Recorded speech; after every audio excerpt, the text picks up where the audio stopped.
Bueno, Ricardo, muchas gracias primero que nada por venir. Esta es la tercera edición, digamos, ¿no? de este experimento. Y bueno, primero que te voy a preguntarte cómo es un poco tu formación, qué fue lo que estudiaste, dónde, cómo. Bien. A ver si puedes contar eso. Sí. No, digamos que no es una formación muy convencional, por decirlo así. Ingresé a la universidad pensando hacer en ingeniería química, eso se lo mantuve hasta el último momento, digamos. Mi formación de grado es ingeniería química, pero bueno, en el proceso pasaron cosas.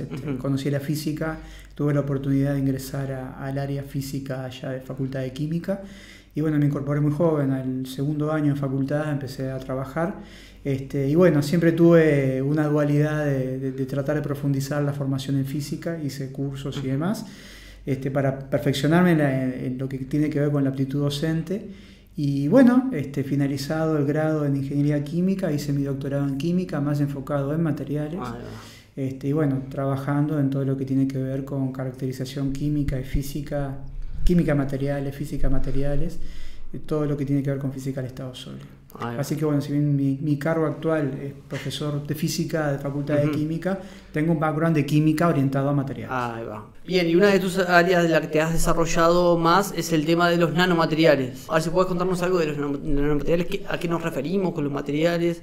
Bien, en términos generales, los nanomateriales son un tipo en particular que se caracterizan por tener al menos una dimensión en el rango por debajo de los 100 nanómetros. Una dimensión puede ser una superficie, puede ser un nanotubo, etc. Hay materiales que tienen más de una dimensión por debajo de nano, que obviamente eso le va bajando la dimensionalidad. Lo que sabemos hoy por hoy es que bueno, los materiales que presentan estas características exacerban determinadas propiedades que lo hacen de particular interés. En particular, lo más común de entender es que son materiales que por gramo ofrecen mayor superficie específica. Eso en química favorece un montón, mejora un montón el desempeño de materiales catalíticos. En otros lugares simplemente su incorporación por su alta área específica y dureza y demás, se lo agrega polímeros para mejorar sus propiedades mecánicas. Bueno, por otro lado, desde el punto de vista electrónico, como lo conocemos muy bien, los semiconductores en ese rango presentan toda una serie de propiedades nuevas desde el punto de vista óptico y también desde el punto de vista eléctrico. Entonces, básicamente, a mí lo que me gusta decir de esto es que si bien la gente entiende o repite el cliché de la materia muestra un comportamiento diferente, no, muestra el comportamiento cuántico. Es verdad. La materia, lo que mejor describe la materia es la cuántica. A veces la tenemos encubierta por una serie de características semiclásicas, por el volumen, la dimensionalidad del problema. Bueno, pero cuando lo empezamos a esculpir, a reducir en su tamaño, empieza a mostrar lo que es. O sea, la cuántica es necesaria para poder describir sus propiedades electrónicas y por ende todas sus propiedades físicas y químicas derivadas. Claro. Es como que nosotros estamos acostumbrando a lo grande, como que lo cuántico queda como promediado, como ahí escondido, y nos olvidamos, digamos, de que las propiedades del material son fundamentalmente cuánticas, digamos, ¿no? Exactamente. Eso nos pone justamente un llamador de atención de que, bueno, la materia es cuántica. Claro. Y bueno, y todas estas propiedades que se suelen decir que son exóticas, bueno, no son exóticas.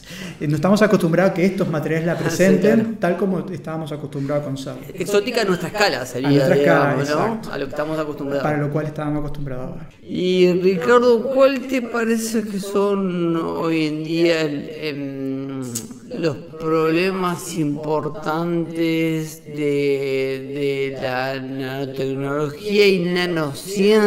Creo que hay que hacer como esa diferenciación. Sí, no, eso está muy bien. La nanociencia son todas las ramas de la ciencia que tienen como objetivo, digamos, desarrollar las propiedades y el estudio de la materia a esta escala. La nanotecnología está mucho más enfocada a su definición a las aplicaciones que estos materiales pueden tener. A veces se utiliza como un sinónimo, pero es cierto que en términos estrictamente de definición no son lo mismo.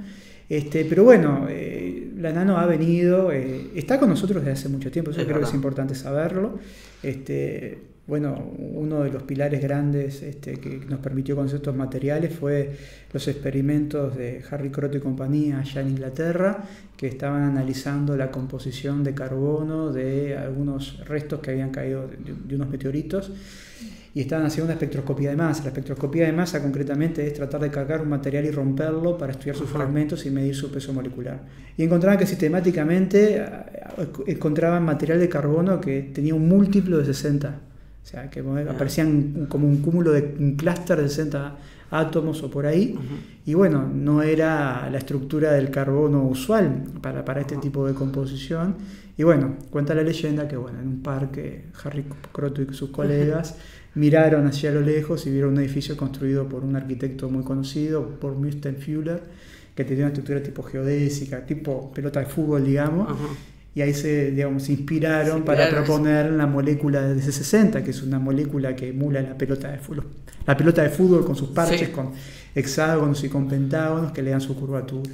Bueno, esos nanomateriales de carbono fueron emblemáticos. ¿Qué año estamos hablando de eso? Año 86. 86. Entonces se dice, más allá de que Feynman en sus grandes conferencias decía que hay mucho lugar al fondo, hablando, ¿no?, de la importancia de manipular la materia a escala atómica, es en realidad más cercano en el tiempo con la química y la caracterización de este tipo de materiales que bueno, empieza a explotar. Después aparecieron los nanotubos de carbono, que no merecieron premio Nobel. Después apareció el grafeno en 2010, y sí me dio el premio Nobel. Y bueno, un poco estamos conociendo... ¿Nanotubos me dijiste que no hubo un premio Nobel por eso? No hubo premio Nobel, creo que fue algo bastante frustrante por parte del investigador japonés que los desarrolló.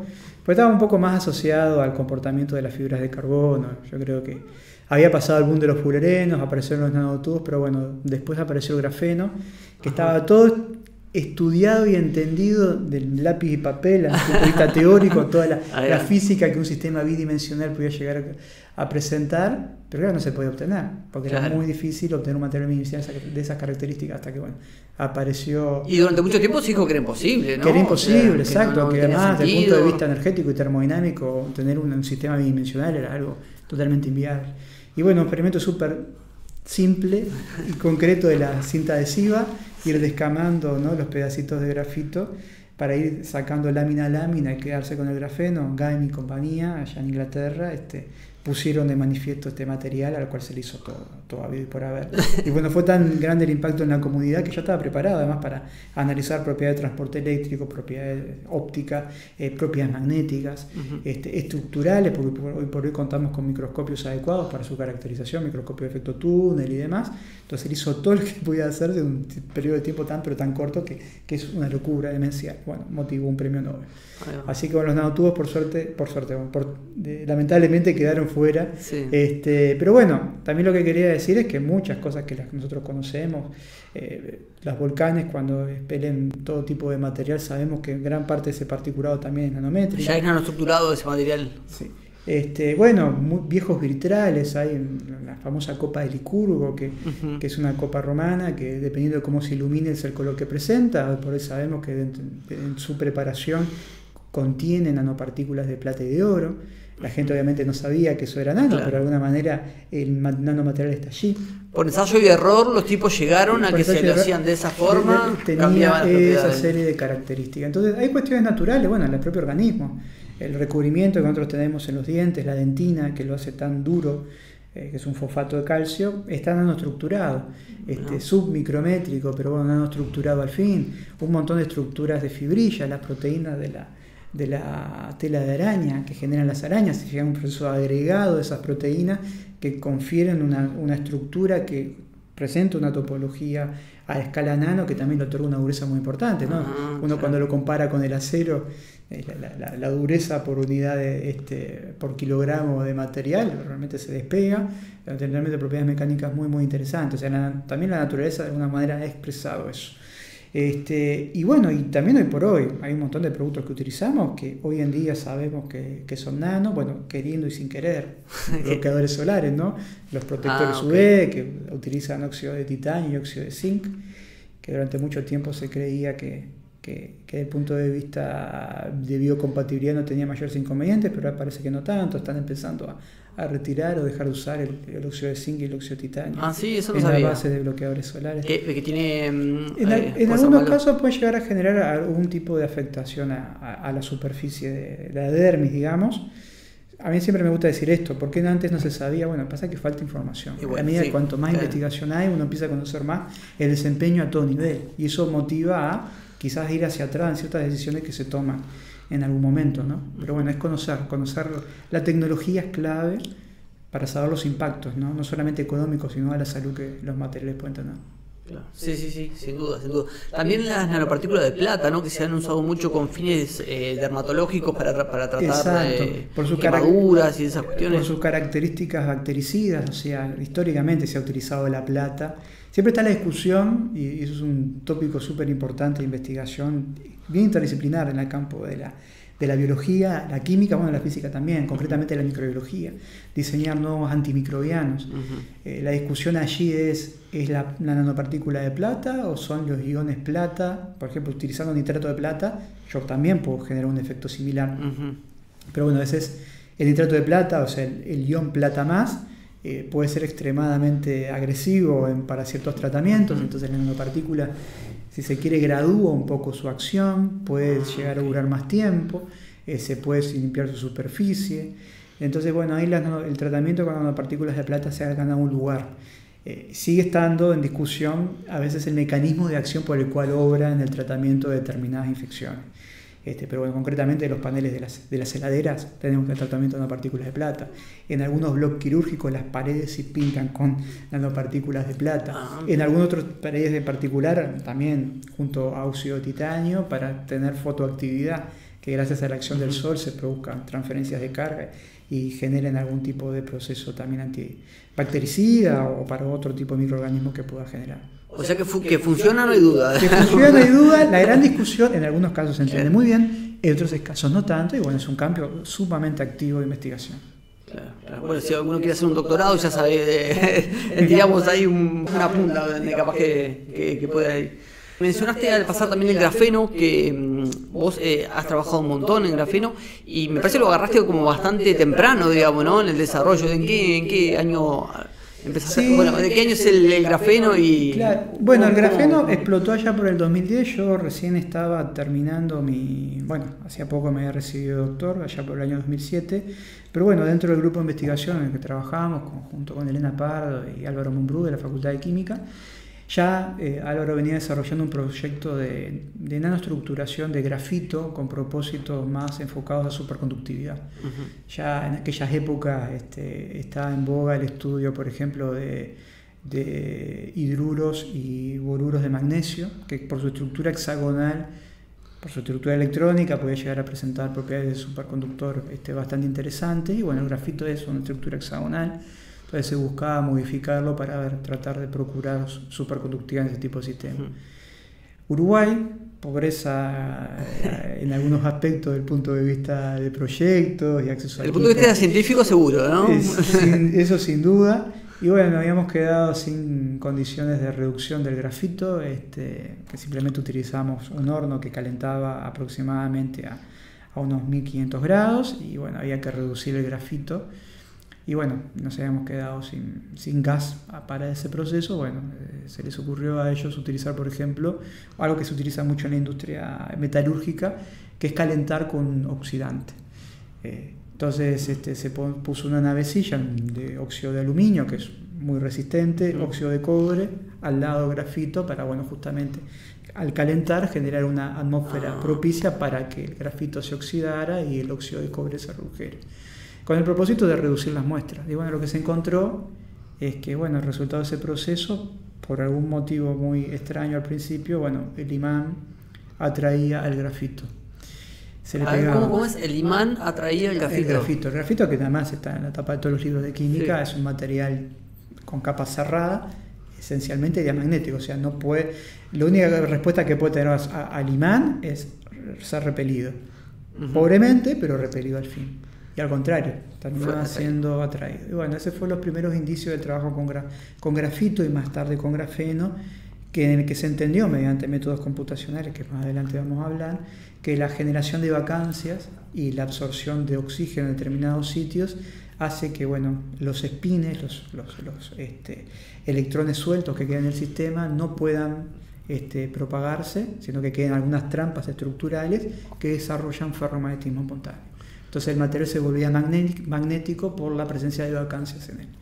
Y bueno, ahí fue que empezamos a trabajar más activamente con grafito y todos sus derivados, con nanotubo, con fulereno y también con grafeno más tarde, porque como hablábamos, allá por el año 2010 explotó el grafeno, entonces ya veníamos trabajando con el grafito, teníamos un montón de técnicas ya a disposición, en el país, pero sobre todo en el exterior, microscopía de fuerza atómica, medias magnéticas, discrete, Physical Properties Measurement, PPMS, para poderlo caracterizar EMA. Entonces empezamos a trabajar tanto desde el punto de vista de simulación como desde el punto de vista experimental también. Estaba en el momento adecuado, entonces, ¿no? Los agarró ahí esa revolución y... Exacto, se dio esa casualidad. Pero bueno, eso es lo que tiene de bueno los materiales. A veces uno está buscando una cierta propiedad, está buscándolo modificar con un determinado objetivo y de repente se abre un nuevo rumbo. Y ahí la importancia de la formación de decir, bueno, esto puede ser algo interesante, ¿cómo lo puedo atacar? Y bueno, para tratar de sacar provecho, porque a veces hay propiedades que uno no las puede tener en cuenta desde el principio, aparecen después. O sea, las propiedades exóticas que presenta el grafito, grafeno y demás con vacancias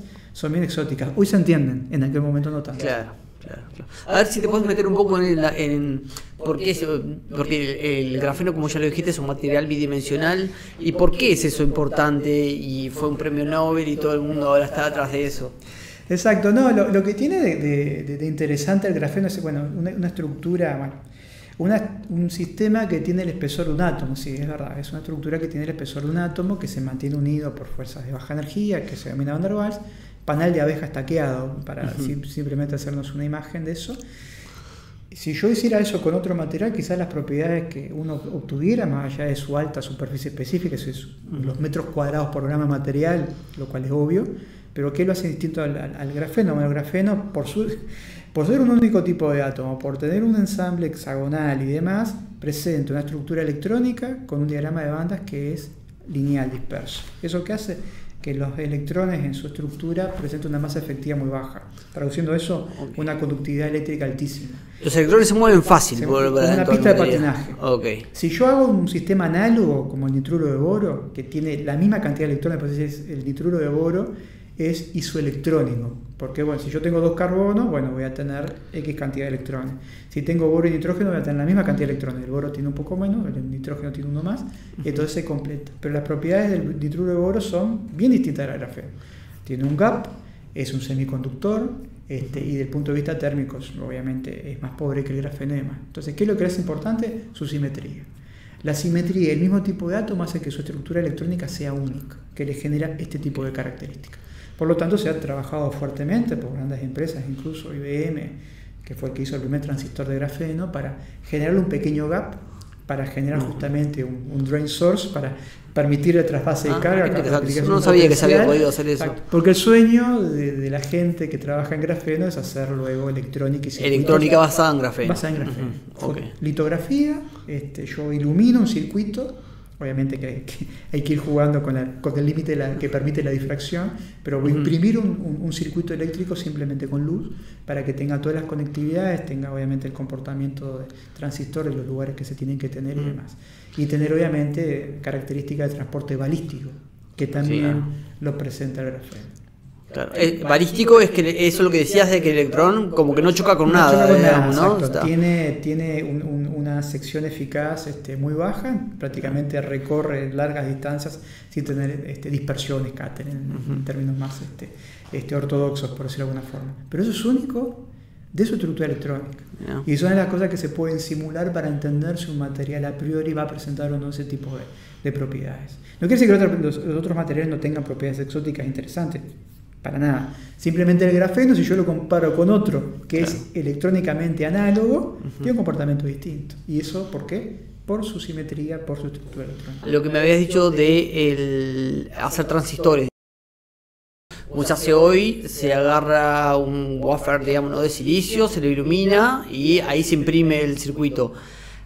Para hacer un transistor ahí o electrónica basada en grafeno, que deberías partir como una sábana grande de grafeno y hacer eso. Y se puede lograr eso porque hasta donde yo tengo entendido, como que el grafeno lo que se produce son como pedacitos chiquitos, digamos, ¿no? Claro. Sí, ese es el gran problema y sigue siendo una gran rama de investigación activa tecnológica. Hay obviamente motivación científica, pero es mayormente tecnológica, y tratar de producir grafeno de alta calidad a gran escala. ¿Por qué? Porque a nivel de laboratorio, nosotros por ejemplo a nivel de laboratorio producimos grafeno de una manera bastante más rústica. Utilizamos una especie de licuadora, que es un mezclador de alto par y alta velocidad, con un tensoactivo, como un detergente, que se mete en las capas del grafeno y como si fuese una licuadora lo que hace es genera un par cizalla, entonces permite descamar esa lámina y luego se estabiliza. Hay otra gente que hace rutas químicas, o sea, logra meter un compuesto químico en el medio de las capas de estos paneles de abeja, de los grafenos, para luego hacer un tratamiento oxidativo y con calor para que se expandan esos compuestos que están en los interláminas y el material se termine separando por sí mismo. Entonces, pero eso termina oxidando. Arranca las distintas capas, digamos, ¿no? Exacto, pero eso termina oxidando, generando átomos de efectos, átomos de oxígeno con distintos tipos de coordinación o grupos funcionales, como decimos en química, que implica que luego para restituirlo al grafeno, que lo que tengo que hacer es reducirlo. Entonces ahí la nomenclatura se habla de óxido de grafeno cuando yo lo oxido, y cuando lo reduzco me queda óxido de grafeno reducido, pero no es grafeno, porque siempre queda un determinado porcentaje. Y la clave de ese tipo de cuestiones es de que para propósito, como decía al principio, aditivarle un material plástico para mejorar sus propiedades mecánicas, que el grado de funcionalización de ese material sea más grande o más bajo, afecta o no afecta tanto. Ahora, si lo quiero para un dispositivo eléctrico o electrónico, es distinto. Entonces, para ese tipo de rutas se va a lo que se conoce como las rutas de bottom-up y top-down, ¿no? En nanotecnología. Las rutas top-down es arranco un material a volumen a gran escala. Si yo, por ejemplo, lo voy reduciendo en tamaño, tengo una dimensionalidad nano, pero eso implica una modificación del material con rotura, con defectos y demás. Claro. Es más la escuela de ciencia material. Muchas pérdidas, eso también, ¿no? Muchas pérdidas, muy ineficiente y más barato. Claro. Por otro lado, si yo quiero cuidar esos procesos, tener un poquito más de control, se procuran los mecanismos de crecimiento bottom-up, desde abajo hacia arriba. Y ahí, por ejemplo, desde el punto de vista electrónico, se utiliza lo que se conoce como chemical vapor deposition, se utiliza una fuente de carbono que se descompone en un sustrato metálico, va alojando los átomos de carbono en una estructura, por ejemplo, de cobre metálico, se aloja en la subsuperficie y luego mediante el calentamiento térmico esa fuente de carbono sube a la superficie, y porque el cobre también tiene una simetría en particular, el sistema se autoensambla y logra obtener un crecimiento monocapa bastante cristalino, digo cristalino en términos de ordenado, en grandes superficies. Eso obviamente tiene una cota porque los precursores químicos que se utilizan son muy caros. Ese tratamiento térmico es una temperatura elevada, con una atmósfera controlada, o sea, son condiciones muy precisas de crecimiento, pero es muy costoso. Entonces está el costo-beneficio de tipo de producción. Producir a gran volumen con eso, imagino que es complicadísimo, ¿no? Ese es uno de los grandes temas que aún están encaminados, pero no están del todo resueltos, de poder producir un nanomaterial a gran escala. Porque bueno, lo que hablamos al principio, los sistemas bidimensionales per se no son del todo estables. Claro. Entonces no es fácil producir a gran escala de forma barata algo que de por sí no es muy estable. Se lo procura crecer una superficie que lo estabilice para luego generar un buen proceso de transferencia para otro sustrato, que eso implica también el uso de otro tipo de tecnología, pero bueno, que existe, pero no es asequible, no es accesible para muchos grupos de investigación, ni que hablar tecnología. Así todo ya hay algún tipo de penetración de grafeno en la industria, ¿no? Sí, como que se usa para tratar eso, para mejorar las propiedades magnéticas, las propiedades mecánicas de la materia. Eso yo ya he escuchado cómo se va metiendo de a poco, ¿no? Exacto, de hecho, porque un poco es la escuela de la fibra de carbono, la escuela de reforzar materiales con algo liviano, digamos, ahí es que aparecen muchas aplicaciones, que yo le hablo de aplicaciones más cotidianas, pero quizás no tan impacto. Después tenemos las electrónicas, las que hablamos recién, de tratar de procurar un material que tenga un desempeño eléctrico deseable, con comportamiento de lo que se espera del grafeno, cuasi balístico. Es importante mencionar también además que si yo al grafeno lo empiezo a reducir y empiezo a cortar algunas de sus dimensiones por debajo de los 50 nanómetros, empieza a tener también un fenómeno de interferencia, se vuelve magnético. No tiene vacancias, pero bueno, los nanoribbons, las nanocintas de carbono, presentan antiferromagnetismo por sus estructuras de Bohr, o sea, empiezan a aparecer de vuelta la cuántica de por medio, comportamientos magnéticos exóticos que conspiran con el comportamiento balístico. Los nanotubos ahí pueden llegar a ser una ventaja un poquito más favorable respecto a grafeno de baja dimensionalidad. Pero bueno, también hay otro campo de aplicación bastante amplio que no es de mi expertise, pero sí soy bastante consciente de ello, que es toda la parte biológica y médica. Se utiliza mucho óxido de grafeno por sus características fluorescentes. La fluorescencia es un proceso en el cual un material absorbe luz, absorbe fotones, y emite una longitud de onda distinta a la cual absorbió. Entonces se suele utilizar como un sistema de carrier para llevar un determinado, por ejemplo, para la parte de imagenología, que detecta una célula tumoral, yo irradio el material y para saber dónde finalmente se alojó el grafeno, yo sé que el óxido de grafeno va a emitir una determinada longitud de onda, y yo con un detector lo voy a poder. Sabiendo dónde emite, es más fácil buscarlo. Es más fácil buscarlo. Ahí va. Y si yo además lo funcionalizo, el óxido de grafeno, con determinadas características para aplicaciones biológicas, él va a poder reconocer determinado tipo de células y bueno, voy a poder hacer, por un lado, terapia dirigida y por otro lado también imagenología y diagnóstico. Y ahí hay muchísimas aplicaciones en el cual el óxido de grafeno por sí solo no es un elemento en sí mismo para esta parte, digamos, de la función que se procura, pero sí es un sistema al cual uno lo puede agregar otra funcionalidad, pegándole determinados grupos funcionales, pegándole pedacitos de ARN y demás, para procurar una función biológica particular. Es todo un campo bastante activo, ahí sí hay aplicaciones bastante más concretas y mayor impacto. Claro, y de medicina que usualmente despierta mucho interés, digamos, ¿no? Y ahí es más fácil encontrar financiación. Exacto. A mí siempre me da la impresión de que cuando algo se logra meter en la medicina, como que evoluciona bastante más rápido, digamos, ¿no? Porque es que hay mucho más dinero, claro, por razones obvias. Sí. Todo lo que tiene que ver con salud, obviamente por su impacto, no solo económico, sino también a nivel de salud. Todos queremos tener buena salud, digamos, ¿no? Exacto, entonces sí, eso está muy bien. Lástima que los que trabajamos en áreas de investigación que no están directamente vinculados a esos tópicos, la tenemos un poquito más difícil. Pero bueno, por eso a veces terminamos también trabajando y colaborando porque nos gusta, pero también porque las oportunidades de financiación aparecen más por ese lado.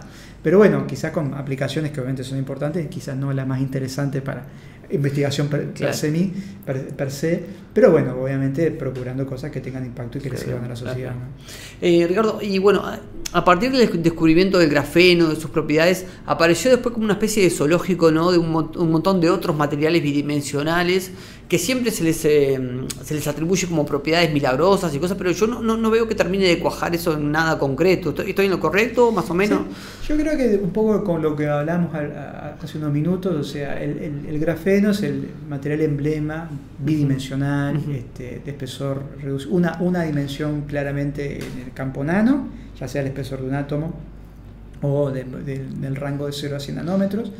Pero sí, ha aparecido todo un sinnúmero de aplicaciones, como por ejemplo los dicalcogenuros, que son compuestos de azufre, de bismuto y de algunos metales de transición, que bueno, por sus características también de simetría, cuasi hexagonales, empiezan a presentar toda una serie de propiedades aislantes topológicos, que hay determinadas propiedades físicas que se mantienen fijas más allá de ciertas modificaciones estructurales que uno le haga al mismo. Entonces ahí, por ejemplo, son muy importantes, o se los pretende utilizar desde el punto de vista de aplicaciones en electrónica y en magnetismo también, que hay una conexión, pero obviamente no es del todo. Ahí son elementos más pesados, las propiedades que se conocen como derivadas del acoplamiento spin-órbita parecen ser un poquito más interesantes y generan ahí todo un sinnúmero de potenciales aplicaciones nuevas que obviamente están un poco lejos del campo de la aplicación. Al grafeno llegó más rápido para esas aplicaciones que estos sistemas. Otros materiales bidimensionales también que son importantes son, por ejemplo, los mexenos. Los mexenos son carburos de titanio, bidimensionales también.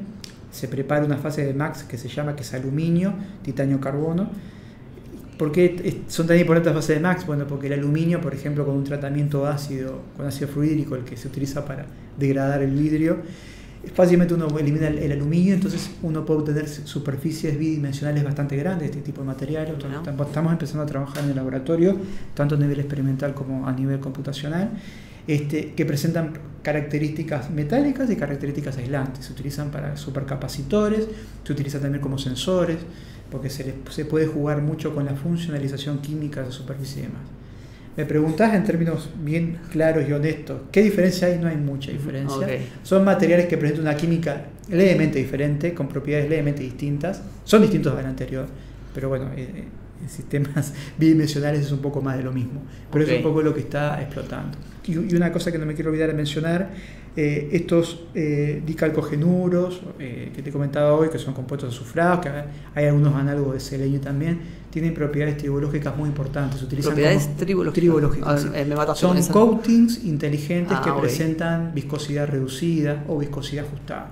uno puede ajustar el coeficiente de fricción de estos materiales. Se utiliza mucho como material para refuerzo de, por ejemplo, motores de auto.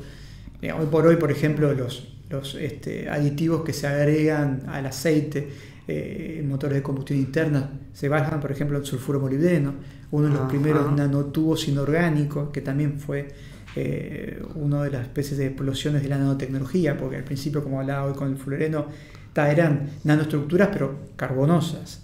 Las primeras nanoestructuras inorgánicas sintetizadas a nivel de laboratorio fue en sulfuro molibdeno, que ya se habían utilizando como lubricantes entre comillas secos, que se utilizan para, ya digo, aplicaciones en cuestiones de combustión, motores de combustión interna, etc.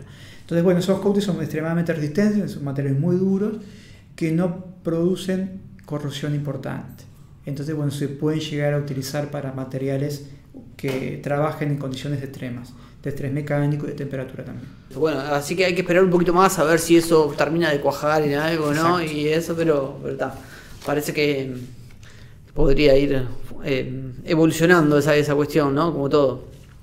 Mencionaste ya varias veces, Ricardo, el tema de los cálculos a partir de primeros principios, bueno, y que es uno de los campos de tu especialización, que es la teoría del funcional de la densidad o cálculos de FT. A ver si puedes contar un poco a qué nos referimos cuando decimos los cálculos de FT, cuáles son sus aplicaciones.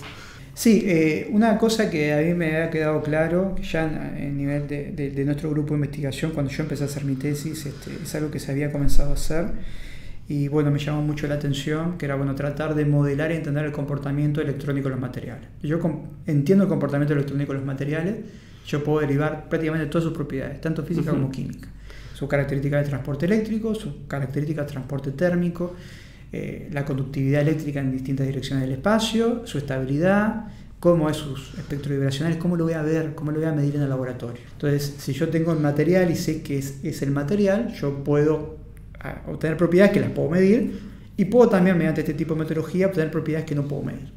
Entonces, es un poco tratar de ampliar el conocimiento de un material dentro de nuestra limitación que teníamos en aquellos años.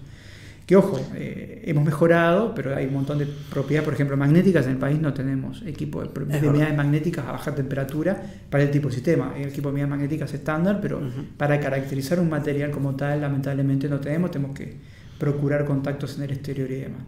Entonces, bueno, mi tesis está enfocada en magnetismo en materiales. Entonces, bueno, si bien no las puedo medir o las mandaba fuera a medir, era para mí importante poderlas modelar y entender a ver cómo se comportaba. Y ahí de vuelta volvemos a lo mismo. ¿Qué tipo de modelado hacemos? Bueno, es un modelado cuántico. Yo tengo que tratar de describir el sistema a partir de lo que es. Y los métodos por primeros principios o métodos ab initio es tratar de resolver el problema físico con la menor cantidad de información preestablecida. O sea, ir a lo básico. First principle justamente nos lleva a eso. O ab initio en latín nos da el inicio. Sí. ¿Qué tipo de interacción? Bueno, la coulombiana y la de la atracción núcleo-electrón y la repulsión electrón-electrón y algún tipo de corrección que la hay. Esta metodología no es 100% pura de los primeros principios, pero es bastante. Claro. Lo más que se puede llegar. Lo más que se puede llegar. Claro. Pero yo soy capaz de obtener su comportamiento cuántico, o sea, su función de onda. Yo a partir de ahí puedo exprimir esa información. La gente que entiende del tema, con el operador adecuado, extraer la información de esa función de onda para mi propósito. Y bueno, eso hoy por hoy, por suerte, hay muchos códigos. O sea, nosotros no hacemos los códigos, simplemente tomamos esos códigos y los aplicamos a nuestro sistema. Yo creo conocer mi estructura, sobre esa estructura yo la dejo relajar para tratar de entender lo que es la estructura. Cuando hablas de una estructura, estás hablando de una estructura cristalina. Una estructura cristalina, que se puede hacer amorfos también. Eso es algo que más en los últimos años he empezado a modelar, por ejemplo, polímeros para un determinado propósito energético, digamos, electrolito de baterías de iodo-litio, en el cual, bueno, ahí no hay ¿qué es un cristal? Un material que está ordenado. Entonces, lo que tiene de bueno es que yo con pocos átomos y con condiciones periódicas puedo representar muchos. Esa es la estrategia. ¿Cómo modelo un material amorfo? Bueno, tengo que hacer un modelo que tenga muchos átomos, randómicamente dispuestos en esa gran caja, para mediante también condiciones periódicas modelar muchos átomos. Pero bueno, es simplemente la cantidad de átomos que uno tenga y la estructura de arranque para la cual uno trabaja. Eso se relaja, trata de minimizar las fuerzas y a partir de allí sí determina todas las propiedades. Y bueno, esa es una rutina que hemos aplicado tanto a materiales orgánicos, materiales basados en grafeno, como materiales más de corte inorgánico, con estas aplicaciones que decía, que me permiten todas esas propiedades que yo mido y más, primero las puedo simular. Entonces entiendo y verifico lo que quiero tener, y por otro lado, si conozco este material, puedo predecir las propiedades que puede tener. Entonces es una especie de campo de acción o de entretenimiento para conocer más de nuestro sistema de lo que por rutinas convencionales podríamos conocer. Ok, perfecto. Y mencionaste lo de los funcionales, que a mí siempre me parece un poco místico de dónde salen los funcionales, ¿no? O sea, que es algo que se mide, se simula previamente por otra cosa. Es una corrección. El ejemplo más claro es el de la molécula de hidrógeno, ¿tá?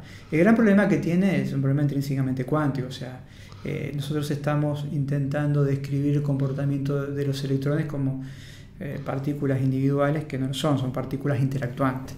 Cuando yo voy a describir la repulsión de dos electrones, son dos partículas, no. En la escala en que la estamos pretendiendo modelar, son electrones, son partículas que están sometidos a un campo con dos centros, un problema de dos centros que se puede convertir en un problema de tres centros. Y entonces la repulsión electrón-electrón, ¿cómo la mido? Bueno, uno lo hace en términos promediales, la densidad de probabilidad de un electrón más la densidad de probabilidad del otro, campo medio, son magnitudes promediales. Que en ciertas situaciones el campo medio no es suficiente porque hay alta correlación, entonces las repulsiones en términos promediales son más grandes de las que uno cree. Entonces, ¿cómo corrijo esas situaciones? Bueno, en el Hamiltoniano se le agrega un término más. ¿Cómo se saca? Bueno, se toma una especie de energía o situación de referencia, le resto todos los términos convencionales de repulsión, núcleo-núcleo, atracción, núcleo-electrón y repulsión promedio electrón-electrón, y todo lo que no describo lo guardo en algo que se llama funcional. Entonces, contra lo que yo comparo, me define a mí el funcional con el que yo voy a trabajar. Hay un campo de investigación, eso sí, teórica bien activa sobre poder encontrar el funcional perfecto teórico que funcione para cualquier situación. Lamentablemente eso no llega, o la demanda computacional para llegar a él es bastante alta. Entonces lo que se suele hacer, y es lo que hace sucio un poco el método del primero principio ab inicio, bueno, hay un gran funcional que se utiliza mucho en química que se llama B3LIP, que es por los autores. La nomenclatura del funcional es el paper y el grupo de autores que lo publicó. Sí. Hicieron cálculos como de 4.000 compuestos orgánicos pequeños, que se le calculó todo, entalpía, potencial de ionización, electroafinidad, todo lo que se te ocurra calcular. Y bueno, hicieron el cálculo con defecto común, y que hicieron después, definieron un funcional que aproximara ese cálculo medio con esa corrección al valor experimental. Entonces es mejor que representa todo eso. Es semiempírico en definitiva. Claro. Pero bueno, es un semiempírico que nos aproxima a una situación lo más real posible. Hay funcionales que son más teóricos. Y ahí están las grandes escuelas de la gente que dice, bueno, yo con semiempírico. Y otros funcionales que incorporan dato experimental, no me siento cómodo, no los tengo en cuenta, no los trabajo. Hay gente que dice, bueno, yo tengo este campo de acción, este funcional incorpora determinadas correcciones relativistas, no relativistas, además, más del plano teórico, y trabaja con ellos. Algunos van a desempeñarse más, otros desempeñarse menos. Pero un poco esa es la idea, tratar de todo aquello que las magnitudes medias no describen, se los cargo a ese término hamiltoniano para que me aproxime al resultado lo más parecido a la situación experimental o ideal que uno quiere. Y se trata de ir mejorando eso, y es como una especie de aproximación sucesiva que eventualmente irá convergiendo a lo real, llamémosle. Exacto. El primer gran ejemplo fue lo que se conoció por la aproximación de densidad local. Es importante mencionar que también que este tipo de metodología fue motivo del premio Nobel de Química en los 90 a un físico, Walter Kohn, que fue justamente el que desarrolló esta idea, que la función de onda, que obviamente que es una matriz de Slater extremadamente compleja y demás, es simplificar una función escalar, un monopartícula, puede ser la función de onda de cuasipartícula, pero bueno, es una cuestión matemática para poder tratar el problema, se simplifica. Y lo puso en práctica en un segundo paper con Sham, en el cual, bueno, hicieron un cálculo de Monte Carlo cuántico, que vendría a ser mi experimento perfecto. Entonces fueron calculando en función de distintos valores de densidad electrónica la energía total del sistema, y que fueron haciendo, sustrayéndole potencial de repulsión, potencial de atracción núcleo-electrón y demás, y todo lo que me faltaba para escribir esa energía lo llamaron, bueno, diferencia de energía. Eso, si yo lo hago función de las distintas densidades que ellos simularon es la que se llama aproximación de la densidad local. Fue el primer funcional que fue estrictamente teórico que mágicamente para el grafito funciona y funciona muy bien. Sistema en el cual la densidad electrónica es muy homogénea, anda bárbaro y se sigue utilizando. ¿Qué pasa con sistemas donde la densidad electrónica cambia? Bueno, a la gente se le ocurrió que no solamente el funcional dependa de la densidad electrónica como tal, que depende de cómo varía. Y ahí apareció la dependencia de la densidad y de su gradiente. Generalized Gradient Approximation, GGA, el segundo funcional más famoso, digamos, si se quiere. Después la gente dijo, bueno, así como depende de la densidad su variación, bueno, con su derivada segunda, laplacianos. Bueno, y apareció todo lo que se llama funcionales meta, GGA y demás. Entonces hay toda una lógica de agregarle otras variables de dependencia de la densidad electrónica para que ese funcional se desempeñe mejor. Pasa que, claro, todo esto que estoy diciendo implica un nivel de operación adicional. ¿Y eso en qué se traduce? Más tiempo de cómputo. Más requerimientos computacionales de corrida y demás. Entonces, mejoro la descripción, pero por otro lado los tiempos se me extienden demasiado y lo hacen poco competitivo para... Es inviable, llega un momento que se vuelve inviable. Llega un momento que se vuelve inviable. Yo, por ejemplo, hoy teníamos una reunión con unos colaboradores de Brasil que queríamos calcular un espectro vibracional Raman, para lo cual determinamos primero todas las vibraciones fonónicas, el espectro vibracional, el diagrama de banda vibracional del sólido, porque eso obviamente, por un lado me habla de la estabilidad del material, pero por otro lado me permite determinar su espectro infrarrojo, su espectro Raman, con lo cual luego lo puedo medir experimentalmente y cotejar. Estamos hablando que son cálculos que llevan un mes para una estructura. ¿Por qué? Porque son muchos átomos, son muchos grados de libertad. Y bueno, si a eso yo le agrego un funcional que sea caro... Estamos hablando en un clúster, ¿no? En un clúster, sí, claro, es un sistema de cómputo de alto desempeño. Una computadora que tengo en el escritorio inviable totalmente. Y bueno, ¿no? Sí, pueden ser años. Sí, claro. Semestres. Sí, claro. Entonces, bueno, hay que ver. Pues hay que también parte del asunto es hacer simulación por hacer simulación. Sí, pero bueno, hay que saber bien cómo modelar los conceptos que en química, a mí me gusta hacer un chiste, que es química verde, ¿no? La química verde es toda la rama de la química que trata de maximizar el uso de recursos, minimizando las pérdidas y demás, para que los procesos sean más verdes. Bueno, también en la parte computacional hay química verde, o sea, economía de átomos, utilizar la menor cantidad de átomos posible para que la demanda de cómputo sea la mínima posible, para que eso libere o no fije tanto carbono. O sea, hay toda una problemática detrás. Entonces, estudiar y elegir la mejor estrategia para modelar algo es también importante. Perfecto, Ricardo, buenísimo. Es una técnica que a mí me gusta mucho, sé muy poco del tema, pero me gusta mucho. Y según entiendo, como dijiste, se empezó a desarrollar en los 90 y fue una gran revolución porque permitió como también simular a priori propiedades de materiales y hacer como diseño, o sea, como tuvo un impacto grande en el diseño de materiales, si no me equivoco. Exacto. Nosotros tenemos un trabajo que fue bastante lindo. Al principio parecía que no, pero después terminó siendo muy citado, que terminaba básicamente prediciendo las propiedades mecánicas de estas nanocitas de carbono que hablamos al principio. El grafeno es uno de los materiales más duros que se conoce. ¿Por qué? Porque bueno, la energía necesaria para distorsionar una superficie de grafeno es bastante grande para la masa que el sistema tiene, ¿no? Si lo comparo con el acero, obviamente el carbono se despega. Pero el grafeno no es el material más duro. Importante decir también cómo se midió esa propiedad. Agarraron una lámina de grafeno, la depositaron sobre un sustrato polimérico que tenía círculos del entorno de unos 50 nanómetros, como si fuese un tambor. Un tamboril, agarra una lonja, el grafeno es la lonja, el tamboril en realidad es ese sustrato polimérico con un círculo. Sí. Y bueno, con un cantilever de un microscopio de fuerza atómica, que es un palito, se medía la fuerza de indentación y se medía la deformación. Entonces, aplicábamos presión, digamos, en la parte central. ¿La sabanita arriba del agujero? Exacto, la sabanita arriba del agujero. Si yo mido cuánto baja el punto central, entonces yo puedo saber cuánto se estira el grafeno, porque es un cono. Yo puedo medir por las sumatorias generatrices respecto al diámetro, digamos, del círculo, cuánto es que se deforma, sé la fuerza que estoy haciendo y bueno, puedo construir la típica curva de fuerza de deformación a partir de la cual la pendiente me da la constante de Hooke o módulo de Young normalizado por supervivencia. Ese parámetro experimental está. Los nanotubos de carbono yo los puedo estirar porque es un tubito, yo puedo hacer los experimentos que hacen acá en el sello de material de ingeniería, que yo lo puedo, agarro un palito por sus dos extremos y lo estiro y hago una curva de fuerza de formación. Los nanotubos son más blandos que el grafeno.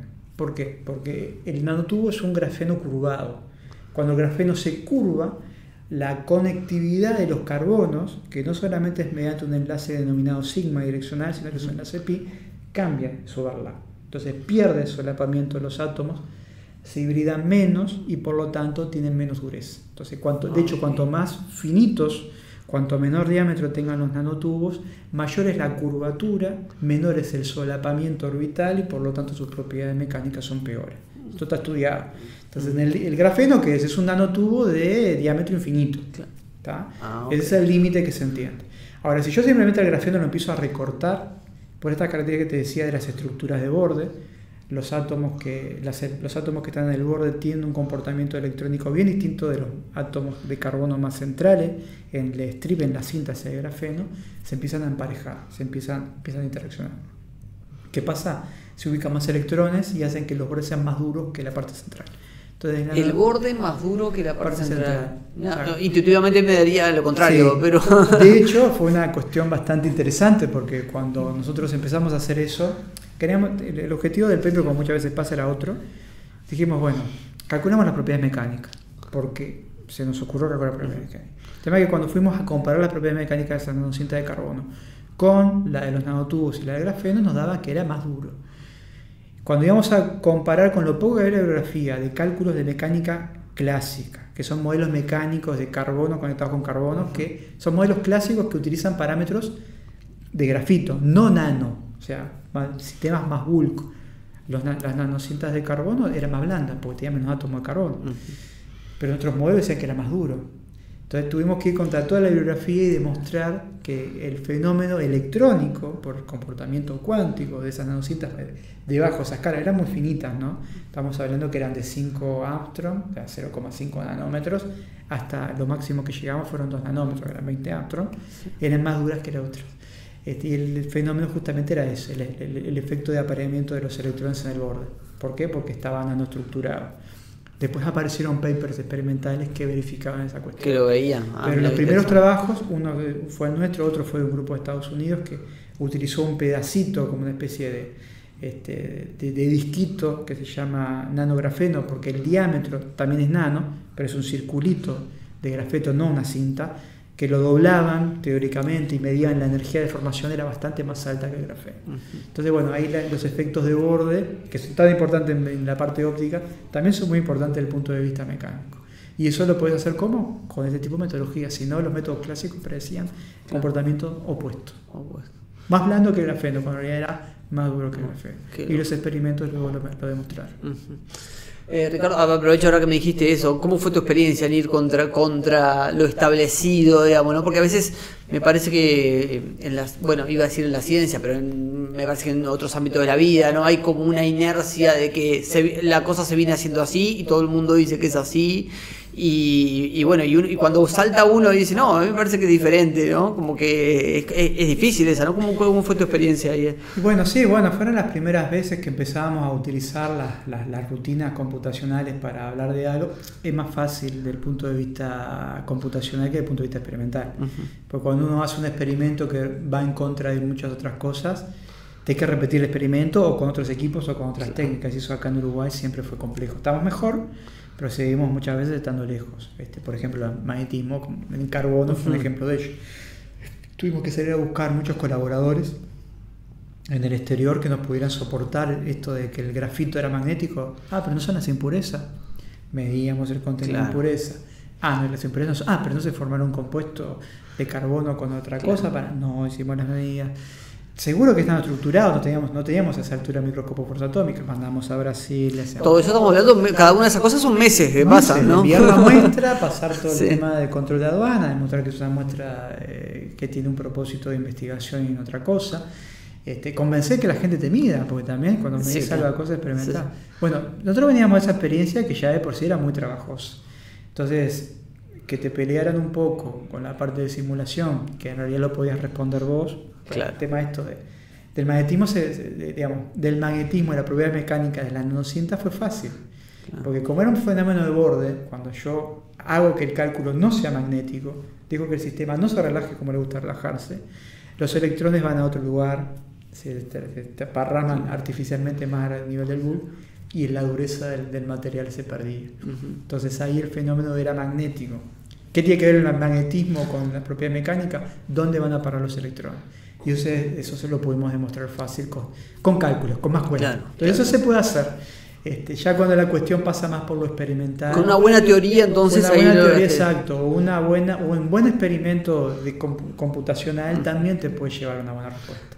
Ahora, cuando vamos de vuelta a una cuestión más experimental, bueno, tenemos la historia de uno de los premios Nobel de Química de hace pocos años, no me acuerdo la fecha, con el tema de los cuasicristales. En la naturaleza teníamos todos los libros de texto, la materia es o es ordenada, o es cristalina o semicristalina. Y hay determinadas cuestiones de simetría, por ejemplo, nosotros tenemos algo que se llama las tablas internacionales de cristalografía, que los cristales cristalizan en 230 opciones, una de 230 opciones. No hay algo que... Capítulo 1, cualquier libro de física de Estados Unidos. Los 230 grupos espaciales, ningún cristal puede... Bueno, esta persona había empezado a encontrar ciertos patrones que no respetaban simetría. De hecho, hay determinados elementos de simetría que en los cristales no están. Por ejemplo, las rotaciones de orden 5, que son los pentágonos. Yo puedo tener una molécula que tenga pentágonos, ciclo pentadieno, bueno, el fullereno que tiene los pentágonos en algunas caras que le dé la curvatura al fullereno. O sea, la molécula puede tener un eje de simetría que rota 360 grados dividido 5, o sea, que con 5 giros reconstruye imagen. Pero en un cristal ese elemento de simetría no está permitido porque no me permite llenar el volumen del espacio de forma eficiente. Estoy diciendo cosas muy simplificadas sí, para que se entienda el concepto. Entonces, una persona que empezó a encontrar determinados elementos de simetría en cristales que no eran permitidos.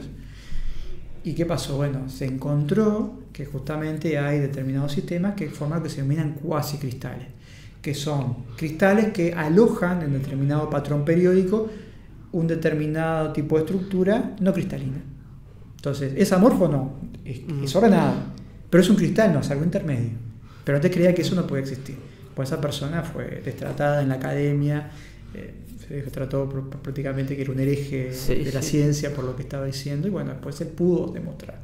Y por hoy esos materiales no es nada exótico, muchos recubrimientos de sartenes y demás se utilizan cuasicristales porque tienen un desempeño mecánico muy importante, o sea, son materiales que desde el punto de vista tecnológico son de relevancia.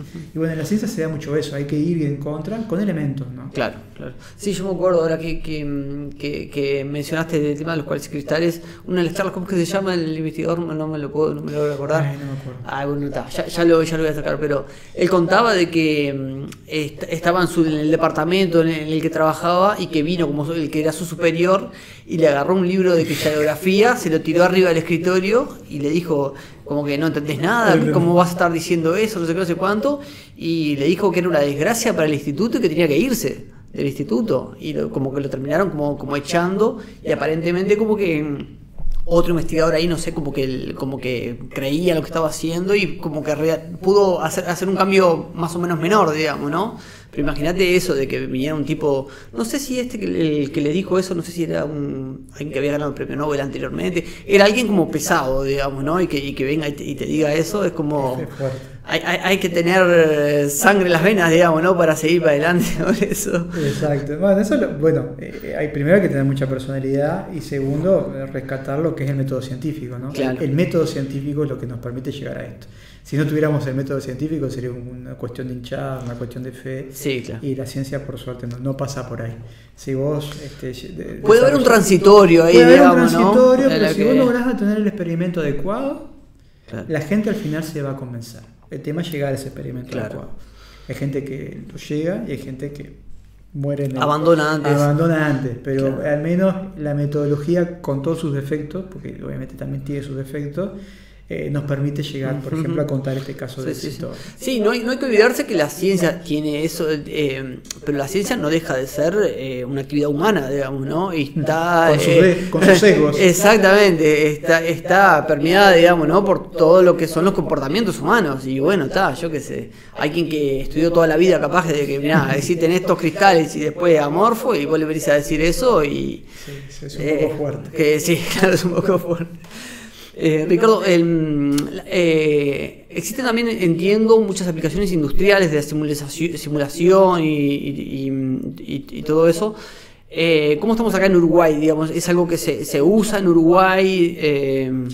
Sí, bueno, en Uruguay no sé tanto, más bien creo que no, se usa mucha simulación, pero no la simulación que estamos haciendo nosotros. Pero sí, de la simulación que estamos haciendo nosotros, muchas grandes empresas están automotrices, de diseño de materiales, por ejemplo, de recubrimiento para pinturas y demás, mismo de aeronáutica de alto desempeño, que utilizan DFT, dinámica molecular basada en DFT, para analizar, por ejemplo, propagación de fallas mecánicas y demás. Es algo que por suerte, a los que estamos utilizando o acostumbrados a utilizar este tipo de metodología, lo estamos viendo. De hecho, trascendió la academia entonces. Trascendió la academia y de hecho muchas cuestiones que estamos viendo ahora, que se llaman booster, o sea que sistemas que nos permiten acelerar la parte de cómputo, y ahora me meto algo con el tema Machine Learning, que estamos usando nosotros acá y demás, son consecuencia de eso. O sea, la industria ha visto en este tipo de aplicaciones, sobre todo en la dinámica molecular, poder, por ejemplo, modelar comportamiento mecánico en condiciones extremas a través de modelos que denominamos atomísticos. Porque modelos así de comportamiento de materia continua hay, siempre hubo, ahora va a seguir habiendo, elementos infinitos y demás, bien funcionan. Pero son comportamientos bien globales, macroscópicos por decirlo de alguna forma. Estos métodos lo que agregan es el comportamiento atómico, o sea, yo estoy proponiendo una estructura que tiene determinado arreglo, por eso hablo de métodos basados en átomos, métodos atomísticos. Y bueno, eso ha motivado también procurar acelerar los tiempos, y ahí bueno, todo lo que es el tema Machine Learning nos permite hoy por hoy acelerar en 2 o hasta 3 órdenes de magnitud los tiempos de simulación. ¿Por qué? Porque básicamente lo que es la filosofía detrás de esto es, yo tengo una estructura. Dentro de esa estructura yo puedo analizar entornos. Un átomo unido a otro, con una función de distribución de pares, ¿no? De pares de átomos. Después puedo avalar cómo son los ángulos, analizar a través de función de distribución angular. Si mi estructura yo la puedo separar en fragmentos, hay determinados pares, tengo 2 conjuntos, 2 distancias características. Después tengo 4 o 5 ángulos característicos. La energía total yo la puedo saber de antemano. La puedo simular por DFT haciendo todas las cuentas, pero yo puedo entrenar a un sistema de Machine Learning que entienda. Estos pares de átomos en este entorno tienen tal energía. Este fragmento con esta separación de átomos y con este ángulo da la energía. Entonces yo puedo simular sin hacer ninguna cuenta complicada, simplemente entrenando un sistema que ciertos entornos tienen cierta energía. Entonces estos métodos lo que hacen es eso. Yo hago una dinámica de inicio, el sistema aprende los entornos que tiene, la energía que genera, las fuerzas que genera. Entonces, si después por algún motivo el sistema pasa por cierto tipo de entornos, él lo va no a calcular de cero, simplemente por hacer un ajuste va a predecir cierta energía. Y él cada tanto chequea, hace un cálculo de FT, hace la cuenta de vuelta, a ver si va bien. Y lo hace bien y verifica si la predicción es correcta o no es correcta. Y así el sistema va avanzando. Cuando alguna estructura está por fuera de lo que él ya aprendió, la calcula por DFT, la incorpora al modelo y sigue calculando. Entonces la idea detrás de estos métodos es, bueno, no calcular todo de cero de forma rutinaria, sino que lo que yo calculé me pueda servir para predecir energías y por ende fuerza y por ende todas las propiedades mecánicas asociadas con eso, y con eso logro aceleración de los procesos de simulación de 2 y hasta 3 órdenes de magnitud. Y eso por suerte se han ido incorporando a los códigos estándar, nosotros lo estamos usando para simular nuestros polímeros, calcular los coeficientes de difusión de litio en polímeros y demás, y estamos, si se quiere, viviendo una suerte de uso de ciertas metodologías que quizás si la industria no hubiese estado en el medio, no se hubiesen acelerado tanto. Claro, la industria tiene ese poder económico atrás que si dice, mira, esto me está sirviendo, es por acá, pone la plata que haya que poner y se desarrolla. Lo bueno es que lo está poniendo en grupos que tienen una vocación más open source, poniendo más, porque podría perfectamente quedar simplemente en el ámbito de esa empresa, pero bueno, es cierto también que esta gente, por suerte, estamos hablando de Viena Visual Simulation Package Bus que usamos nosotros, que si bien es un código pago, el costo que se paga es ridículo al lado del costo de otros métodos de simulación computacional que conocemos, que son pero 10 veces más de lo que suelen cobrar. Pero bueno, esa metodología la está advirtiendo a la academia, porque también se retroalimenta a la academia para mejorar la metodología. Es gente que entiende que ahí hay hay una potencial ganancia mayor que lo que vos podés cobrar, digamos, ¿no? Por eso. Que eso no es fácil, me parece, no de es entender, fácil, ¿no? pero bueno, hay ciertos grupos que lo han logrado entender y bueno, nos estamos medio que beneficiando gracias a eso también, que ellos han tenido esa... Bueno, nada es gratis, ¿no? Pero perfectamente podrían ni siquiera haberlo compartido. Sí. Sí, gratis es difícil porque, digo, hay gente trabajando. Hay costo, desarrollo. Capaz que ya te pregunto algo, ¿cómo es el tema? Porque hay como todo un zoológico, digamos, ¿no? De muchos software diferentes que son buenos para distintas cosas. Es open source solo. Sí, exacto. Hay códigos que son open source, otros que son open source, pero que tienen licencia, y otros que son de código cerrado. Uno elige el que puede ver. La escuela química está más, hoy por suerte hay más códigos abiertos, por decirlo así, pero la escuela más de química cuántica, que viene del código Gaussian. Gaussian fue fundado por un científico que se llama John Popper, que fue uno de los que ganó el premio Nobel de Química con Walter Komp, por DFT. ¿Por qué le dieron el premio Nobel de Química? Por la popularización de las herramientas de química computacional. O sea, se lo dieron a un tipo que estaba con una lógica más de mercado, hizo sus aportes. Ese es con Popper. Con es el físico que desarrolló la esencia del DFT. Pero bueno, bien distintos los dos aportes. Claro. Obviamente importantes los dos, pero uno más académico y el otro con un corte un poquito más profesional. Pero bueno, no podemos negar que hoy por hoy una computadora, una PC, así como se instala el WhatsApp web, se puede instalar un código que nos corra rutina de química computacional que quizás de otra forma no se correría. Entonces, bueno, por ese impacto que tuvo en la comunidad, y por hoy uno ve un paper de materiales y es raro que no tenga DFT. ¿Por qué? Porque, bueno, es muy fácil bajar ese código, desinstalarlo. Hay que aprender a usarlo, hay que saber desarrollar metodología, pero no es algo imposible, digamos. Es algo que hay muy buena documentación, hay muy buenos foros, uno se pregunta, la gente argumenta. Yo aprendí esencialmente mediante foros, haciendo preguntas y la gente me respondía, de los manuales, leyendo papers. O sea, se puede aprender. Por suerte hay cada vez más códigos que han ido creciendo con lógicas más distintas, más con código abierto, otras más con código cerrado. En la línea del horizonte todos deberían tender a lo mismo. Hay diferencias por ciertos criterios de implementación, bases localizadas, bases extendidas, más pensado en moléculas, más pensado en sólidos, pero bueno, deberían todos, si están los cálculos bien hechos, converger en las mismas propiedades.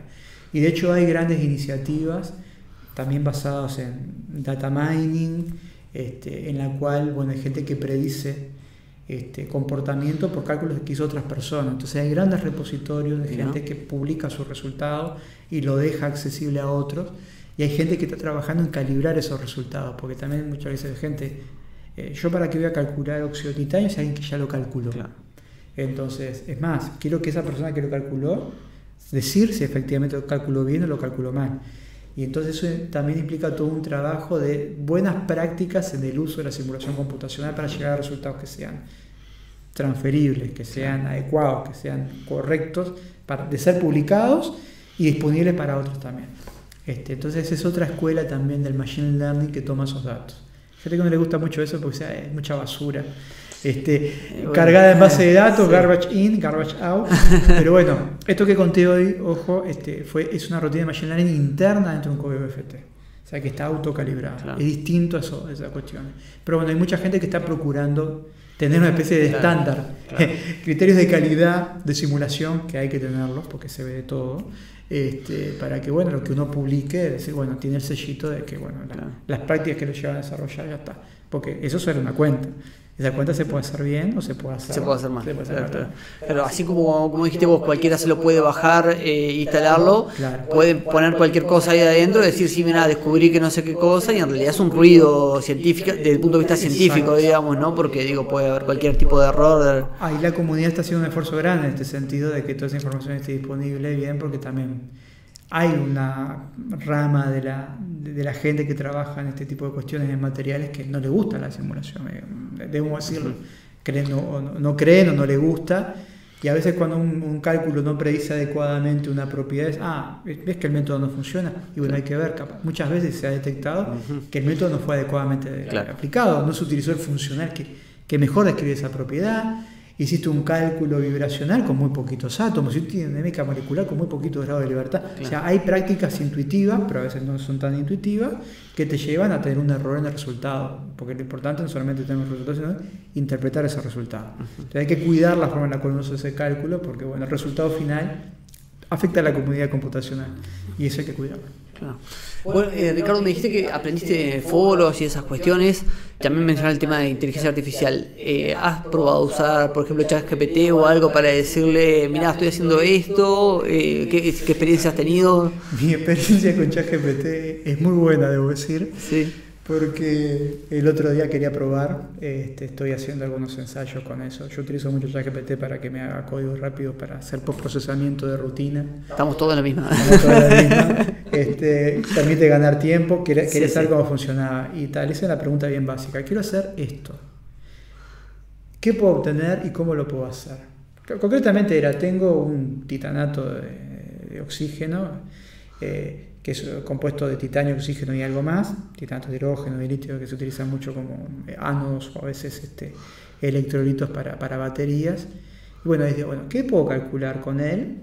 A ver si efectivamente el tipo me respondía lo que sabemos que se puede calcular, como es voltajes de circuito abierto, voltajes de intercalación, energías de superficie, energías de absorción, estabilidad, espectro, respondió todo. Y después le pregunté cómo era la metodología, si me podía preparar los inputs para un determinado código y me los hizo.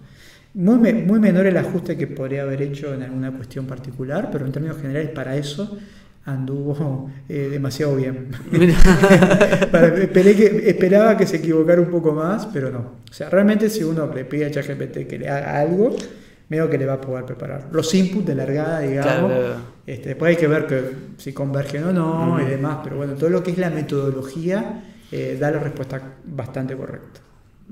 Se necesita alguien entrenado y con formación para evaluar si tiene sentido. Exacto, porque por ejemplo hay cosas la salida, interpretar la salida, las salidas, ¿no? Cómo son o cómo armar las estructuras que hay. Un poco la clave nuestra en este tipo de cómputo es cómo elaboro el modelo. Con qué cantidad de átomos yo emulo una superficie de anatasa, de dióxido de titanio, digamos, nanoestructurado, dónde hago las vacancias. Ahí va, el aporte más va por eso del otro lado. Después lo otro yo entiendo que son cuestiones un poquito más rutinarias, cómo se encarga el archivo de input, cómo se samplea el retículo recíproco y demás, que es algo bastante estándar si se quiere y que el código rápidamente lo incorpore. Él no me propone una estructura, le he preguntado que me proponga estructuras, ahí sí falla. Pero desde el punto de vista de la metodología del cómputo, ¿cuáles son los archivos que preciso para arrancar? Sin la estructura, todo lo demás, eso lo da y lo responde bien. O sea, eso puede ser una importante, digamos, ¿no? Para acelerar. Para acelerar, exacto. No repetir, porque yo creo que eso también es como en cualquier aspecto de la vida. Está malo sistematizar, lo que debe ser original. Lo que es original es original. Lo que se puede sistematizar, hay que sistematizarlo para no perder tiempo. O sea, no para decir, haceme todo de cero. Hay un aporte original, que en este caso yo destaco, que proponer el modelo estructural. ¿Dónde van los átomos? ¿Qué quiero simular? ¿Cómo ubico una molécula que se quiere absorber? Pensando en la química, no simplemente hacer todas las opciones posibles porque son muchísimas. Ahí va mucho de intuición también y de conocimiento del sistema que quiero estudiar. Después lo demás no me molesta que se sistematice. Claro. Es más, mejor, porque cosas distintas voy a aplicar la misma metodología y eso me asegura que los resultados sean más fácilmente comparables. Claro, y libera espacio mental también, ¿no? Hay que liberar el disco duro, dejarlo para las cosas importantes, lo más que se pueda. Para las cosas que tienen que ser originales y no para lo que no. Exactamente. Bueno, Ricardo, yendo ahora un poco más al tema de los fierros, digamos, ¿no? Implementación de dispositivos, porque estudio de material está genial, pero en el fondo queremos los materiales para hacer cosas prácticas. Y una de tus áreas que has trabajado mucho son las baterías de iones de litio. Sí. Si nos podés contar un poco qué son, o sea, un poco la historia, cuáles son las claves para entender el funcionamiento. Sí. Bueno, las baterías es un dispositivo electroquímico que se conoce ya desde hace mucho tiempo. Que consta de tres partes: un ánodo, un cátodo y un electrolito, un lugar donde recibe electrones, otro que pierde electrones y un sistema de intercambio iónico que separa en el medio, ¿no? Entonces la batería de las pilas de Voltaire son los primeros dispositivos que nos podemos imaginar en ese sentido. Estamos hablando de eso, 1800 y poco, una cosa así. Aproximadamente. Pero bueno, todo esto se suma ahora con el tema de la demanda energética que tenemos, ¿no? La demanda energética del país en el mundo crece día a día, año a año, y hay que salir a buscar nuevas fuentes de financiación que sean renovables, pero para hacer un buen uso de las mismas hay que poder almacenarlas. Entonces, la razón por la el gran problema de las renovables es su intermitencia. Es su intermitencia, y entonces tenemos que guardar cuando sobra para dosificar y brindar cuando no hay. Para la eólica, para la solar. Entonces, bueno, hay todo un gran campo de acción para mejorar estos dispositivos, para que sean más eficientes. Y bueno, ahí ¿por qué el litio? Bueno, el litio, lo que hoy por hoy sabemos, está totalmente popularizado en todos nuestros dispositivos electrónicos y demás. Ofrece una carga, una eficiencia teórica bastante razonable, una carga que puede llegar a disponer por kilogramo de material y un buen desempeño, una carga para un tiempo razonable de reposición. Hay toda una serie de características que lo hacen importante. El gran problema que tienen las baterías de ion litio para sistemas pequeños son sus electrolitos. Tenemos el caso del celular Samsung, me acuerdo, sí. Que por su diseño de chasis, que era demasiado blando, cualquier curvatura que tenía, ¿qué pasó? Las baterías que tienen estos celulares son varias láminas que utilizan litio, y que además tienen un electrolito que puede llegar a ser, bajo determinadas condiciones de calor o calentamiento local, descomponerse, generando fluorohidrógeno, que es ácido fluorhídrico altamente corrosivo. Entonces lo que pasó era que cualquier tipo de flexión mecánica podía recalentamiento local, y bueno, tuvimos un caso del recall que hizo Samsung de un determinado modelo y demás. Entonces, un gran campo activo de investigación es tratar de miniaturizar y mejorar la seguridad de estos dispositivos. Dejar de utilizar electrolitos líquidos para utilizar electrolitos sólidos, que permite, por ejemplo, hacer las baterías más pequeñas. Porque acá el tema es, yo tengo un líquido. Ese líquido, sí, claro, si yo curvo demasiado la batería... Eso estás hablando con las baterías actuales que tenemos. Yo abro la batería esa, que veo a veces que el celular se me infla... Sí. El problema es ese, se te está generando fluorohidrógeno, o sea, eso, y hay que tener mucho cuidado. El tema es que, claro, yo cuando sustituyo un electrolito líquido, la conductividad iónica de ese tipo de materiales, si voy a un sólido, baja un montón, claro, porque el material es más viscoso, la movilidad de los iones ahí es más baja. Entonces ahí es otro campo de investigación que estamos desarrollando, que es la nanoestructuración de polímeros, aditivar esos polímeros para que el ion litio o el ion de intercambio tenga mayor movilidad y por ende mejor desempeño. Okay. Por otro lado, tratar de sustituir el uso del litio metálico, porque el gran problema del litio metálico que se utiliza como ánodo muchas veces es que es muy inestable. Yo no lo puedo trabajar a nivel de laboratorio al aire, tengo que trabajar con una caja de guante, un ambiente reductor, una glove box, como se utiliza para las celdas de perovskita, es lo mismo para el litio. Entonces hay que tratar de buscar de tipo de electrodos que sean ánodos un poquito más beneficiosos con el ambiente. Y ni que hablar el problema del litio per se, que es un mineral que se extrae de determinados lugares. Acá tenemos la triple frontera, sí, Argentina, Bolivia, Chile, el segundo, o el primero, segundo, siempre está ahí, el reservorio más grande de litio, pero que se gestiona o se procesa mediante minería a cielo abierto, con todos los impactos ambientales que eso tiene. Entonces ahí hay otra gran línea de investigación, que es tratar de procurar otro tipo de iones. Ya está en un campo de desarrollo bastante interesante las baterías de ion sodio, porque el sodio, bueno, es menos reactivo que el litio, se puede llegar a obtener de otro tipo de fuente. Podría ser un poquito más amigable, incluso magnesio y demás. Pasa que, claro, esos iones son más masivos, sus coeficientes de difusividad son más bajos, entonces sus movilidades iónicas son más bajos y hacen bajar el desempeño. Pero yo tengo que contrarrestar contra el impacto ambiental que esto puede tener y el impacto en costos que esto tiene. El litio durante muchos años lo vamos a seguir teniendo en dispositivos, eso es un hecho. ¿Va a ser dominante de acá? Va a ser dominante, sí, acá al mediano plazo, sin duda. Es motivo de muchas acciones geopolíticas. Eso te iba a consultar, ¿no? Así como el tema petróleo y demás. Sí, bueno, el litio, estamos más igual. Sí, creo que muchos países están mirando de reojo acá la región. Con cariño, la reserva de litio que se tienen. Y sí, es así. Por eso también motiva, también por curar otro tipo de fuentes. Después hay otras tipo tecnologías, litio azufre, litio aire, hay un montón de variantes de la tecnología. Pero bueno, la batería es eso. Los 3 electrodos, ánodo, cátodo y el electrolito, que es para el intercambio iónico en el medio. Y bueno, es jugar con distintos materiales para cada uno de esos dispositivos. Concretamente nosotros a nivel laboratorio nos hemos focalizado en el electrolito. ¿Por qué?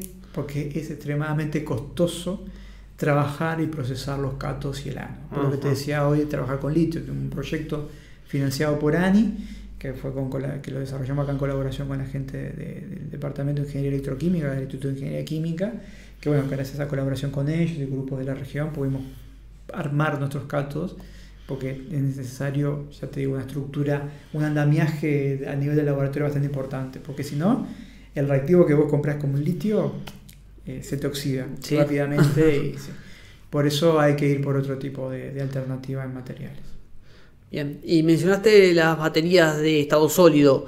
¿Esas qué tan lejos te parece que pueden estar? ¿Cerca? Las hay, esas están apareciendo, claro, el tema es, como te decía hoy, desde el punto de vista del desempeño electroquímico están muy lejos, pero bueno, por otro lado ofrece esa posibilidad de que se puedan hacer más chiquititas, o sea, podemos miniaturizar. Y hay algunos, hay de hace muchos años, algunas basados en óxidos bastante cristalinos, pero hay condiciones de crecimiento muy precisas, son muy buenos conductores, protónicos, por ejemplo, y demás. Pero bueno, las condiciones de preparación y de crecimiento son muy costosas. Entonces yo creo que todo va yendo hacia ahí, pero lamentablemente la pendiente es muy lenta. Además también lo que estamos compitiendo ahí sí es realmente contra todos los aportes que vos hagas, estás compitiendo a veces contra laboratorios internacionales en el cual no hay mucho diseño, y eso sí es demencial, diseño racional. O sea, los tipos prueban composiciones, ensayo y error, y no reparan en cuál es el mejor material pensado para procesar, simplemente hacen mezcla, y los que mejor desempeño dan después ven qué es lo que formaron para luego hacerlo. Funciona así, porque hay mucho dinero detrás. Entonces, la demanda del mercado obliga a que los procesos de estudio sean bastante más holísticos, poco científico a lo que estamos acostumbrados. O sea, no digo que no aplique el método científico, porque pues caracterizan esas baterías, hacen todos los estudios que hayan que hacer, pero de lo que es la parte del diseño del material, mezclemos, el que dé mejor, eso lo estudiamos. Es una lógica que no hay manera de competir con eso, menos acá, en Sudamérica. Claro, porque eso estás hablando de una parte económica importante, digo, porque estás hablando de cientos de compuestos que tenés que hacer, ¿no? De ir probando, y ahí... Crecerlo, purificarlo, analizarlo, llevarlo al microscopio, que te sale minutos, hora, tiempo, armar el dispositivo, verificar que no tiene fallas. Claro, tienen una línea de ensamblaje básicamente para hacer eso, ¿no? Y de testeo, de testing, de velocidad de carga, de tiempo de descarga, ciclado. Es algo que obviamente yo no manejo, por eso tenemos nuestros colaboradores acá en Uruguay y también allí en el exterior, de que se le hace a cualquier batería, y eso lleva tiempo, porque vos tenés que...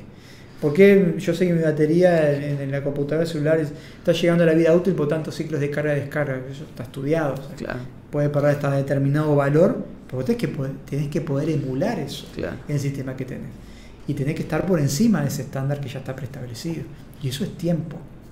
El sistema como es de potenciostatos con muchos salidas de lectura de canales para probar distintas celdas al mismo tiempo para poder hacer este tipo de estudios. Es demencial. ¿Cómo ves el tema de las baterías de iones de litio? Que como dijimos, es como...